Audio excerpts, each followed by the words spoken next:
Welcome to G9 news top 10.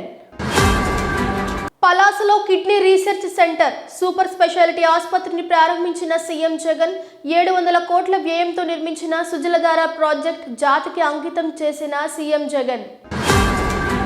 Jagadamba సెంటర్లోని Indus ఆసుపత్రిలో అగ్ని ప్రమాదం, భయభ్రాంతులకు గురైన రోగులు. మాకొద్దే జగన్ అని ప్రజలే కాదు సొంత పార్టీ నేతలు కూడా అంటున్నారు. దేవినేని ఉమా ట్వీట్. యశోద ఆసుపత్రి నుంచి తెలంగాణ మాజీ సీఎం కేసీఆర్ శనివారం డిశ్చార్జ్ అయ్యే అవకాశం. టీడీపీ జనసేన పొత్తు చిత్తవడం ఖాయం, తెలంగాణలో ఓడినా బుద్ధి రాలేదన్న సజ్జల. పవన్ అజ్ఞాతవాసి, నాదెండ్ల మనోహర్ మరో అజ్ఞానవాసి. టీడీపీ జనసేన విశాఖపై దుష్ప్రచారం మానుకోవాలి అన్న మంత్రి గుడివాడ అమర్నాథ్. ఏపీ ప్రభుత్వ పాఠశాలల విద్యార్థులకు ఇవ్వడానికి ట్యాబ్లు సిద్ధం. ఈ నెల 21న 4,30,000 ట్యాబ్లు పంపిణీ. మరో కీలక నిర్ణయం తీసుకున్న తెలంగాణ సీఎం రేవంత్ రెడ్డి, విమానాశ్రయం మెట్రో అలైన్మెంట్ నిలిపివేయాలని ఆదేశం.